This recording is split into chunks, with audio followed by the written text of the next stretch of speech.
برادران ملت اسلامی، السلام علیکم ورحمۃ اللہ وبرکاتہ۔ الحمد للہ الحنان المنان الذي خلق الانسان وعلمه البیان، والصلاة والسلام على رسوله سید الانس والجان وعلى آلہ واصحابہ ذوی الخیر والاحسان، اما بعد فاعوذ باللہ من الشیطان الرجیم، بسم اللہ الرحمن الرحیم۔ وَأَمَّا بِنِعْمَةِ رَبِّكَ فَحَدِّثْ، صدق اللہ مولانا العظیم۔ بارگاہ رسالت معاذ صلی اللہ علیہ وسلم میں درود پاک کا ہدیہ پیش کریں۔ اللہم صلی علی سیدنا و مولانا محمد معدن الجود والکرم وآلہ واصحابہ الکرام وابنہ الکریم وبارک وسلم صلاۃ دائمۃ سرمدا ابدا۔ قرآن عظیم میں اللہ رب العزت ارشاد فرماتا ہے، وَقَلِيلٌ مِّنْ عِبَادِيَ الشَّكُورُ، میرے بندوں میں شکر کرنے والے بہت کم ہیں۔ اور یہ بات صحیح ہے کہ بندے پر بے شمار نعمتیں اللہ تعالیٰ عطا کیا ہے، بے شمار ہیں۔ وَإِن تَعُدُّوا نِعْمَتَ اللَّهِ لَا تُحْصُوهَا، اگر تم اللہ کی نعمتوں کو گننا چاہو گے تو شمار نہیں کر سکو گے۔ شیخ سعدی رحمۃ اللہ تعالی علیہ فرماتے ہیں کہ تمہارا ایک سانس لینا بھی نعمت ہے، سانس کا باہر نکالنا بھی نعمت ہے، اور اگر صرف سانسوں کی نعمتوں کا شکر ادا کرنے پر بندہ بیٹھ جائے تو پوری عمر اس کی تمام ہو جائے۔ باقی نعمتوں کا کیا ہے؟ بے شمار نعمتوں سے نوازا ہے اللہ تعالیٰ نے، لیکن انسان کی فطرت میں یہ بھی ہے کہ کبھی ایک چیز کی کمی محسوس ہوتی ہے تو وہ واویلا مچاتا ہے، بہت شور کرتا ہے کہ مجھے یہ تکلیف ہوئی، وہ تکلیف ہوئی۔ اس کے صحت کے زمانے کو وہ یاد نہیں کرتا، مصیبت کے زمانے کو بہت جلدی یاد کرتا ہے۔ اسی لیے شکر گزار بندے بہت کم ہیں۔ عادت یہ ڈال لیں، جب مصیبت آئے، کوئی تکلیف آئے، تو ہمارے اندر یہ احساس پیدا ہو جائے کہ میرے گناہ اس سے بھی بڑی مصیبت کے لائق تھے، اللہ نے کم مصیبت عطا کی۔ جب کوئی بیمار ہو جائے، جب کبھی کسی آفت میں مبتلا ہو جائے تو یقیناً درد تو ہوتا ہے، آدمی سہن نہیں کر پاتا، لیکن احساس دل میں یہ پیدا کرے اگر وہ انصاف کرنے پر آئے رب تبارک و تعالی میرے ہر گناہ کے بدلے بڑی بڑی سزائیں دے سکتا ہے، میں چھوٹی سی سزا میں ملوث ہوں، اللہ کریم اس کا شکر ہے۔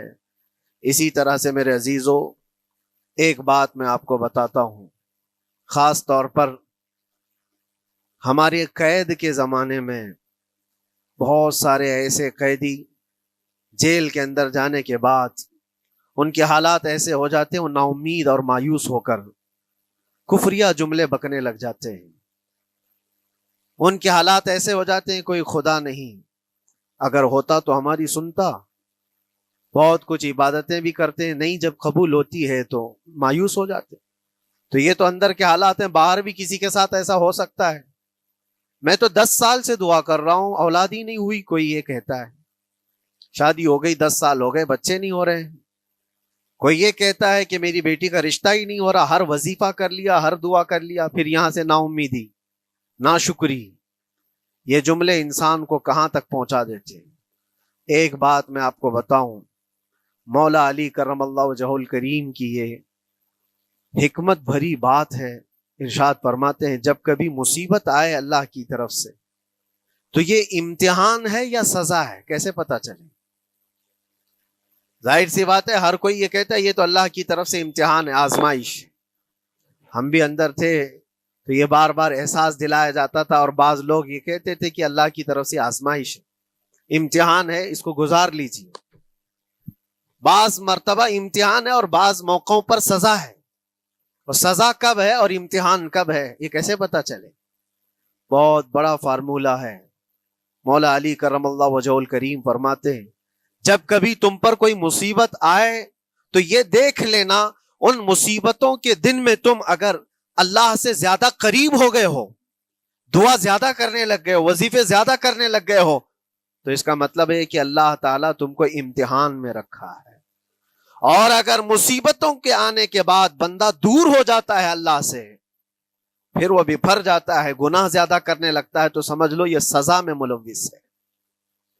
اب سب کی زندگی میں یہ مصیبتیں جب آتی ہیں تو خود اپنے آپ کو ریئلائز کرے، احساس کر کے دیکھے کہ مصیبت آئی ہے تو میرے ہاتھ میں تسبیح آ گئی یا پھر گالی گلوچ، مصیبت یا آفت آئی ہے میرے گھر پر تو میں عبادت اور نماز کی طرف زیادہ جا رہا ہوں یا پھر عیش و عشرت کی طرف زیادہ جا رہا ہوں، تو تمہیں خود پتا چل جائے گا کہ تم اللہ کی طرف سے امتحان میں ہو یا پھر سزا میں ہو۔ میرے عزیزوں، بہت مقامات ایسے ہیں جہاں پر بظاہر مصیبت کی حکمت ہمیں نہیں معلوم ہوتی کہ کیوں آئی یہ مصیبت، کیوں دی گئی ہے ہمیں ایسی تکلیف۔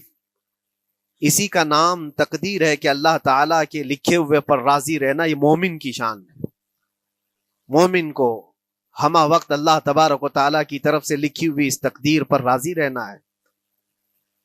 آپ کو میں ایک بات بتا دوں، حضرت ابو جندل ایک صحابی ہیں، مکہ مکرمہ میں ایمان لائے، رسول پاک صلی اللہ تعالیٰ علیہ وسلم جب ابھی مکہ میں تھے، اس وقت غریب صحابہ کو کفار مکہ، مشرکین مکہ کس طرح سے پکڑ کر مارتے تھے، کیسے کیسی سزائیں دیا کرتے تھے۔ اسی اسنا میں اللہ کے نبی صلی اللہ علیہ وسلم ہجرت کر کے مدینہ تشریف لے گئے، لیکن جو ابو جندل تھے یہ قید میں تھے، قید میں تھے، ان کا باپ خود ان کو قید میں رکھا ہوا تھا، اور ایسی قید کہ زنجیریں بندھی ہوئی رہتی تھی، مسلسل کئی سال گزر گئے۔ حضور پاک صلی اللہ تعالیٰ علیہ وسلم کی ہجرت کے 6 سال گزر جانے کے بعد 7واں سال تھا جب آپ کو بتاؤں حدیبیہ کا وہ منظر پیش آیا جس کو صلح حدیبیہ کہا جاتا ہے۔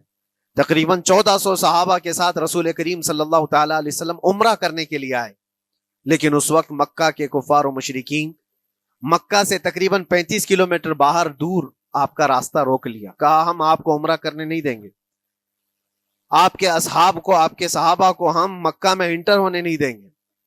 جنگ جیسی نوبت آ گئی تھی، لیکن حضور پاک صلی اللہ تعالیٰ علیہ وسلم اور صحابہ احرام پہن کر کے عمرہ کرنے کے لیے آئے، تو پھر درمیانی راستہ یہ اختیار کیا گیا۔ حضور پاک صلی اللہ علیہ وسلم نے فرمایا کہ ہم صلح کر لیتے ہیں، کچھ ایگریمنٹ ہو جائے ہمارے اور تمہارے درمیان، جنگ نہیں کریں گے، آج سے جنگ بندی ہو جائے۔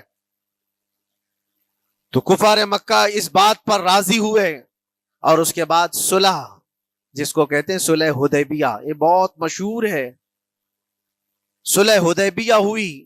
اس میں سارے پوائنٹس جو لکھے گئے تھے ایگریمنٹ کے اندر وہ سب مکہ والوں کی حمایت میں زیادہ تھے، دبا کر کے انہوں نے صلح کی تھی اس طرح سے ان کے الزام کے مطابق، یعنی اگر کوئی مکہ سے بھاگ کر مدینے جائے تو انہوں نے ایگریمنٹ میں لکھایا تھا کہ آپ کو وہ شخص ہمیں واپس کرنا پڑے گا، اور اگر مدینے سے کوئی بھاگ کر ہمارے پاس آئے تو ہم اس کو اپنے پاس رکھیں گے، ہم باہر واپس نہیں بھیجیں گے۔ تمہارا کوئی آدمی ہمارے پاس آ گیا بھاگ کر کے، یا ہمارا ہی وہاں رہنے والا کوئی آدمی آ گیا آپ کی امان سے نکل کر کے، تو ہم اس کو اپنے پاس رکھیں گے۔ ایسی بہت ساری شرطیں تھیں، میں کیوں کہہ رہا ہوں یہ بات سن لیجیے۔ یہ صلح حدیبیہ ہو گئی، ایگریمنٹ ابھی لکھا جانا تھا، وہ ابو جندل صحابی جو کئی سالوں سے مکہ میں قید میں تھے، زنجیریں توڑ کر کے وہ باہر نکل آئے، اور جب ان کو یہ خبر ملی کہ مکہ سے 35 کلومیٹر دور اللہ کے نبی صلی اللہ تعالیٰ علیہ وسلم اپنے صحابہ کے ساتھ پڑاؤ ڈالے ہوئے ہیں اور تشریف لانے والے ہیں، کسی طرح بچ بچاتے ہوئے وہ وہاں پہنچ گئے حدیبیہ کے مقام پر۔ جیسے ہی وہ پہنچے صحابہ میں ایک شور ہو گیا، صحابہ جانتے تھے کہ کتنے سالوں سے ابو جندل قید میں ہے، طرح طرح کی اذیتیں اٹھاتا ہے، بہت مصیبتیں اٹھائی ہیں ابو جندل۔ دیکھا ان کے جسم پر پورے زخموں کے نشان تھے، ہاتھوں اور پیروں میں زنجیریں لٹکی ہوئی تھیں۔ وہ اسی حالت میں صحابہ کے پاس آ گئے، صحابہ سب نے سینے سے سینہ لگایا، استقبال کیا، ابو جندل تم آ گئے ہمارے پاس، آ گئے۔ اب بات سنو، بڑی حیرت کی ہے، ایگریمنٹ لکھا جا رہا تھا اور ابو جندل مکہ سے فرار ہو کر کے آئے تھے۔ ابو جندل کا جو باپ ہے اور دوسرے جو رئیس مکہ کے تھے، قریش کے سردار، سبوں نے ہاتھ روک لیا اور کہا ہمارا ایک آدمی بھاگ کر آپ کے پاس آیا ہے، ایگریمنٹ کے مطابق اس کو آپ ہمیں واپس کرنا ہوگا، واپس لوٹانا ہوگا۔ مکہ میں رہنے والا شخص آپ کے پاس آیا ہے، وہ ہمارا قیدی ہے۔ حضور پاک صلی اللہ تعالی علیہ وسلم نے فرمایا ابھی تو لکھا نہیں گیا، اس سے پہلے وہ آیا ہے، چھوڑ دو اس کو، اس کے بعد جو بھی ہوگا اس پر عمل کریں گے۔ مکہ والوں نے کہا نہیں، ہم نہیں مانتے اس چیز کو۔ حضور پاک صلی اللہ تعالی علیہ وسلم نے یہاں تک فرمایا اس ایک شخص کو میری ضمانت میں دے دو، باقی تمہاری ساری شرطیں منظور کر لی جائیں گی۔ وہ رحمت للعالمین، نبی اکرم صلی اللہ تعالی علیہ وسلم اپنے غلاموں پر رحم کیسے نہ کریں؟ جب ان حالات میں دیکھا ابو جندل کو تو صحابہ بھی حضور کے پاس آئے اور کہا یا رسول اللہ صلی اللہ علیہ وسلم صلح کیوں کر رہے ہیں ان کے ساتھ؟ جنگ کریں گے ہم ان کو، ہم نے بدر میں، احد میں، خندق میں ان کے ساتھ جو مقابلے کی ہمیں تجربہ ہے، ہم ان کے پرخچے اڑا دیں گے، آپ اجازت دیں ہم جنگ کریں گے۔ اللہ کے نبی فرماتے ہیں میں جو دیکھ رہا ہوں وہ تم نہیں دیکھ رہے ہو، اللہ کا حکم نہیں ہے جنگ کرنے کا، صلح ہے۔ صلح ہو گئی، لکھا جا رہا تھا، اور یہ ابو جندل آئے۔ آپ جب حضور پاک صلی اللہ تعالی علیہ وسلم نے فرمایا ٹھیک ہے ایگریمنٹ کے مطابق ابو جندل کو مکہ واپس بھیجنا پڑے گا، اتنا فرمایا تھا حضور نے، ابو جندل دھاڑے مار مار کر رونے لگے اور صحابہ کو جا کر کے اپنے زخم دکھانے لگے کہ دیکھو مجھے واپس بھیجا جا رہا ہے، مجھے واپس بھیجا جا رہا ہے۔ تو صحابہ کے اندر بھی جوش تھا، اپنا آدمی جب کوئی اتنا مظلوم ہو، اتنا مار کھایا ہو، اور پھر واپس انہی ظالموں کے سامنے اس کو بھیجا جانا ہو تو کیا کیفیت ہوگی۔ تو وہ ابو جندل سارے صحابہ کے بیچ میں چھپ چھپاتے ہوئے رو رہے تھے۔ اللہ کے نبی صلی اللہ علیہ وسلم تشریف لائے اور فرمایا ابو جندل میں کہہ رہا ہوں واپس چلے جاؤ، واپس جاؤ، مکہ جاؤ۔ تو انہوں نے کہا یا رسول اللہ صلی اللہ علیہ وسلم ان زخموں کے ساتھ واپس جاؤ؟ اللہ کے نبی صلی اللہ علیہ وسلم نے فرمایا ہاں ابو جندل اللہ کی مرضی یہی ہے، اور اللہ کا نبی وہی کہتا ہے جو اللہ کی مرضی ہوتی ہے۔ یہ میں کہہ رہا ہوں بظاہر تکلیفوں کی حکمت ہمیں معلوم نہیں ہوتی، لیکن ہمیں عمل کرنا چاہیے۔ نبی پاک صلی اللہ تعالی علیہ وسلم کا جب حکم ہوا، ابو جندل انہی زنجیروں کے ساتھ ان کے باپ کے حوالے کر دیے گئے، وہ گھسیٹتے ہوئے لے جا رہا تھا، گھسیٹتے ہوئے واپس انہی قیدیوں کی طرح لے جا رہا تھا۔ سب کی آنکھوں میں آنسو تھے، لیکن حکمت الہی کیا ہے یہ کون جانتا ہے؟ بظاہر اللہ تبارک و تعالیٰ کی طرف سے یہ دی ہوئی آزمائشیں، یہ تکلیفیں، اس کی حکمت وہ بہتر جانتا ہے۔ جب ابو جندل کو واپس کیا گیا ایک سوال اٹھتا ہے میرے عزیزو، یہ میں قید کی حالت میں رہ کر کے ایک شخص نے مجھ سے سوال کیا تھا، آپ تو اللہ کے نبی صلی اللہ تعالی علیہ وسلم کی ناموس کی بات کرتے ہو، حضور کی محبت کی بات کرتے ہو، ان کے عشق کی بات کرتے ہو، اور یہ بھی کہتے ہو کہ نبی پاک صلی اللہ تعالی علیہ وسلم دستگیری کرتے ہیں، اپنے غلاموں کی مدد کرتے ہیں، تو اتنے دنوں سے کیا آپ نے حضور کو نہیں پکارا؟ کیا رسول پاک صلی اللہ تعالی علیہ وسلم سے محبت اور عشق کی بات کے بعد آپ نے بھیک نہیں مانگی؟ اس وقت یہ واقعہ یاد آیا، میں تو ابو جندل کے پاؤں کے ناخن کی مٹی کے برابر بھی نہیں۔ وہ صحابی رسول تقریباً ان کے متعلق کہا گیا ہے 6 سے 8 سال تک وہ ان کی قید میں رہے، تو کیا رسول پاک صلی اللہ علیہ وسلم کو خبر نہیں تھی؟ خبر تھی، لیکن ہوتا ایسا ہے کہ جو جتنی محبت کرتا ہے اتنے ہی امتحانوں سے گزارا بھی جاتا ہے، اس کو امتحان دینے پڑتے ہیں۔ اسی لیے بار بار میں یہ بات کہتا ہوں، حضور پاک صلی اللہ تعالی علیہ وسلم کی ناموس کی بات کرنا، عظمت رسالت کی بات کرنا، یہ حلوے پراٹھے کھانے کا نام نہیں ہے، یہ شہادت گہے الفت میں ہے قدم رکھنا۔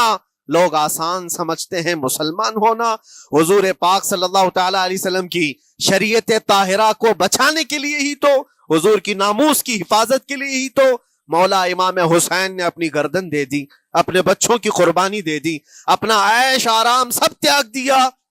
یہ ساری قربانیوں کے بعد ہی اس امتحان سے بندہ نکلتا ہے۔ وہ امام احمد بن حنبل جن کے سینے میں 5 لاکھ حدیثیں محفوظ تھیں، رسول پاک صلی اللہ علیہ وسلم کی 5 لاکھ حدیثوں کے حافظ، لیکن بغداد کے ظالم حکمرانوں نے ان کو ننگی پیٹھ پر کوڑے مارے ہیں، پہلی مرتبہ 100 کوڑے، دوسری مرتبہ پھر 100 کوڑے، تیسری مرتبہ پھر 100 کوڑے، اتنے میں تو آدمی مر جاتا ہے۔ امام احمد بن حنبل کی پیٹھ جھک گئی تھی، میرے عزیزو یہی ہے جس کو ہم کہہ رہے ہیں شہادت گہ الفت میں ہے قدم رکھنا.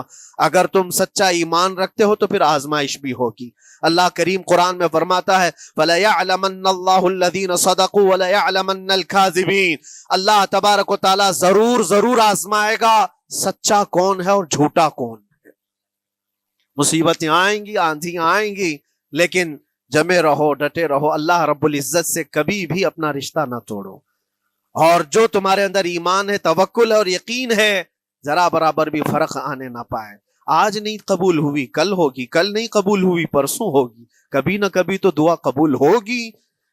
دنیا داروں کے دروازے کھٹکھٹاتے ہیں تو ایک نہ ایک دن دروازہ کھلتا ہے. وہ ارحم الراحمین ہے، وہ ارحم الراحمین ہے، دروازے کھولتا ہے، لیکن وہ بہتر جانتا ہے کس وقت دروازہ کھلنا چاہیے.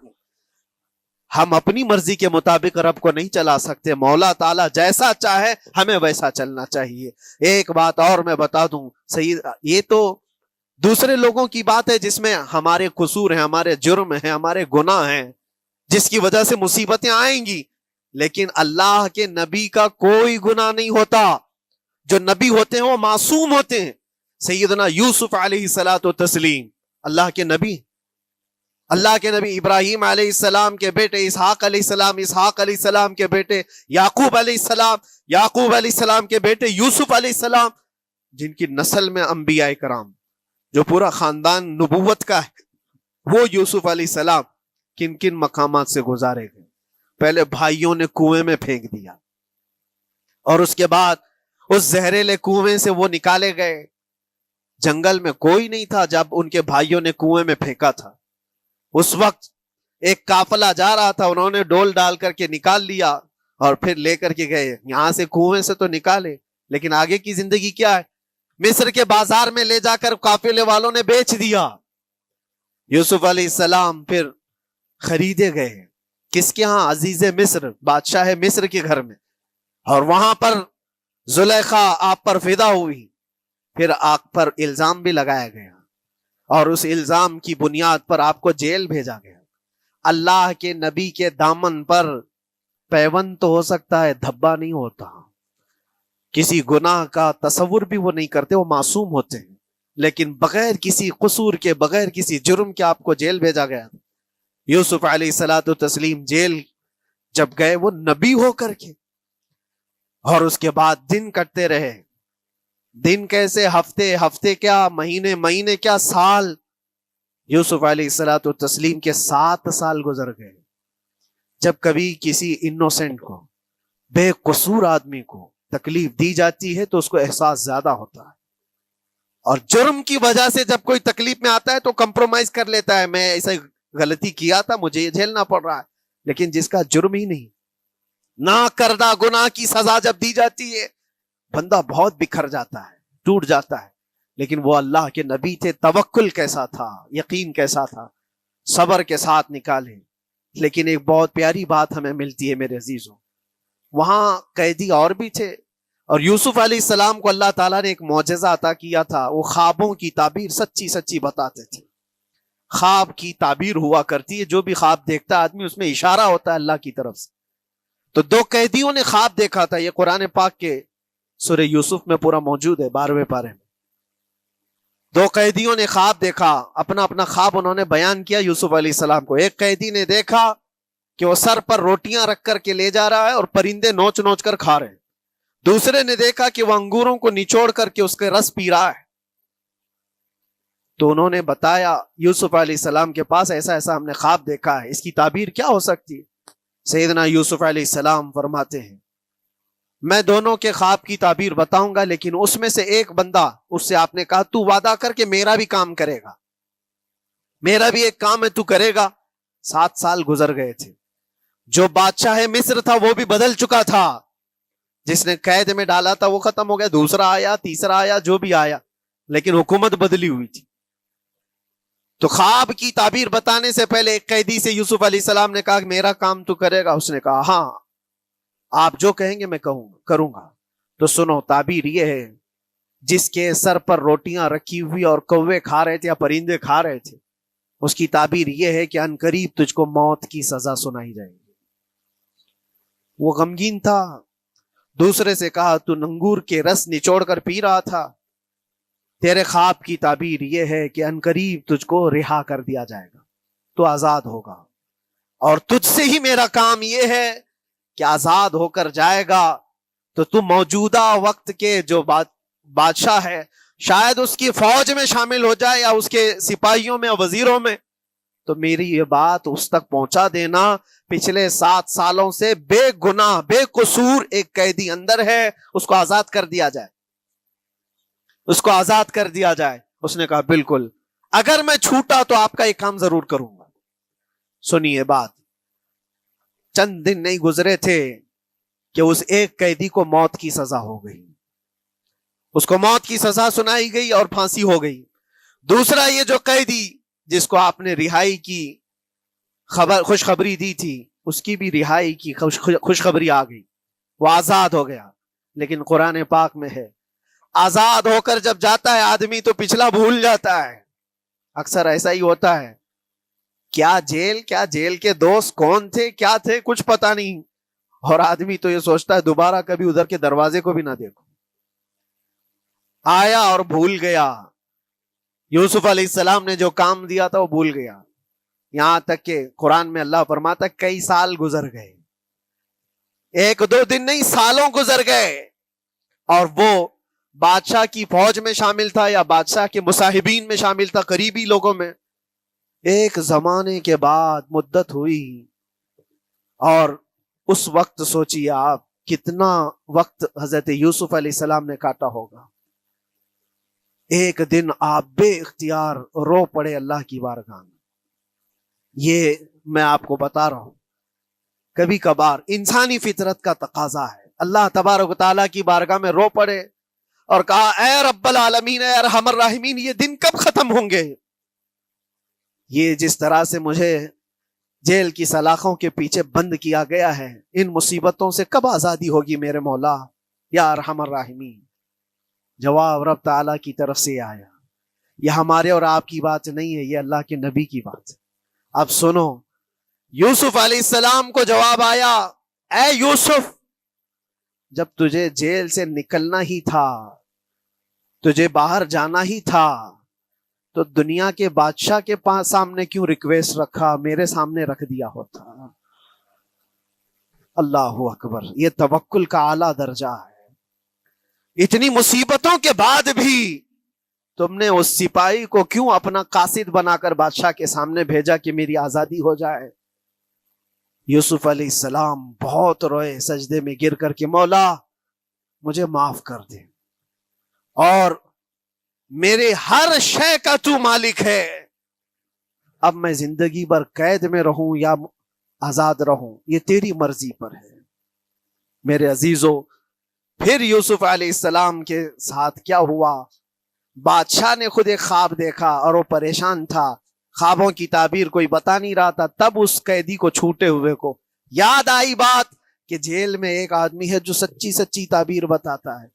پھر اس نے بادشاہ سے کہا ایک قیدی بہت شریف اور صالح ہے، وہ سچی تعبیر بتائے گا، آپ کہے تو میں اس کو لے آؤں، اور اس نے مجھے یہ کہا بھی تھا کہ اس کو آزاد کرنا ہے، آپ کے پاس ریکویسٹ رکھنی ہے کہ وہ بے قصور قید میں ہے۔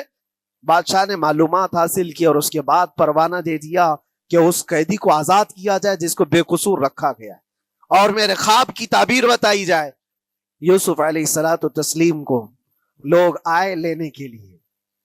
اب یہاں منظر اور ہے میرے عزیزوں، کہا کہ بادشاہ نے خواب دیکھا، اس کی تعبیر بتائے۔ آپ نے تعبیر تو بتا دی کہ کیا ہونے والا ہے اگلے 7 سالوں میں بادشاہ کے ساتھ، یہ ساری تعبیر بتائی، لیکن جب آزاد کرنے کی بات آئی تو آپ نے کہا رہنے دو، اب مجھے قید میں رہنے دو، اس لیے کہ آپ کو یہ احساس ہوگا کہ میں بادشاہ کے پاس کیوں رکھا ہے اس مقدمے کو۔ لیکن بعد میں بادشاہ اور اس کے مصاحبین اور اس کے وزیر آپ کو اصرار کرتے ہوئے لے گئے اور لے جا کر کے سیدھے وزیر اعظم کے تخت پر بٹھا دی، سیدھے وزیر اعظم کے تخت پر بٹھا دیا۔ پھر رب تبارک و تعالیٰ نے فرمایا اے یوسف، جب تک ہم چاہیں تب اندر رہے گا آدمی، اور جب ہم چاہ لیں باہر تو پھر اپنی مرضی سے کوئی اندر بھی نہیں رہ سکتا۔ حقیقت ہے میرے عزیزوں، جب مصیبتوں کے ختم ہونے کا وقت آئے پھر پوری دنیا کھڑی ہو کر کے بھی تم کو مصیبت نہیں دے سکتی، تکلیف نہیں دے سکتی۔ اور رب تبارک و تعالیٰ نے فرمایا وَإِن يَمْسَسْكَ اللَّهُ بِضُرٍّ فَلَا كَاشِفَ لَهُ، اگر تم کو اللہ کی طرف سے کوئی مصیبت آئے تو کوئی اس کو ہٹانے والا نہیں ہے۔ وَإِن يَمْسَسْكَ اللَّهُ بِخَيْرٍ فَلَا رَادَّ لِفَضْلِهِ، اور اگر اللہ تبارک و تعالیٰ کوئی بھلائی کسی بندے کو دے دے تو دنیا کی کوئی طاقت اس کو روک بھی نہیں سکتی۔ آج اگر رب تبارک و تعالیٰ ہم کو کوئی مقام اور مرتبہ دے دے، کوئی عزت اور انعام دے دے، سارے کتے بھونکتے رہیں، اس انعام کو کوئی رد نہیں کر سکتا۔ اللہ تبارک و تعالیٰ کا دیا ہوا فضل اس کو کوئی کاٹ نہیں سکتا، اور اس کی دی ہوئی مصیبت کو کوئی دوسرا ٹال بھی نہیں سکتا۔ اسی لیے آؤ لگے رہو اسی بارگاہ میں اور عرض کرو کہ مولا مجھ سے جو خطائیں ہوئی ہیں اس کو درگزر فرما دے، اور جس طرح کی بھی تو زندگی دیا ہے یہ تیرا شکر ہے مولا، شکر ادا کرنے کی عادت ڈال لو۔ اللہ تبارک و تعالیٰ فرماتا ہے لَإِن شَكَرْتُمْ لَأَزِيدَنَّكُمْ، اگر تم شکر ادا کرو گے تو میں اور زیادہ عطا کروں گا، اور زیادہ عطا کروں گا۔ آج اگر تھوڑی سی مصیبت ہے تو شکر ادا کرو کہ مولا بڑی مصیبت تو نہیں آئی ہے، یہ بھی تیرا کرم ہے، تیرا احسان ہے۔ مصیبت زدہ لوگوں کو دیکھتا ہوں تو پھر میں یہ کہتا ہوں ہاتھ بھی سلامت ہے، پیر بھی سلامت ہے، آنکھ بھی سلامت ہے، زبان بھی سلامت ہے، دماغ بھی چل رہا ہے، کیا یہ شکر کرنے کا موقع نہیں ہے؟ یہ شکر کرنے کا مقام نہیں ہے؟ آؤ ہر دن اللہ کا شکر ادا کرو، شکایتیں کم کرو، اللہ تبارک و تعالیٰ کو یہ زندگی پسند ہے۔ وآخر دعوانا ان الحمد للہ رب العالمین۔ السلام علیکم۔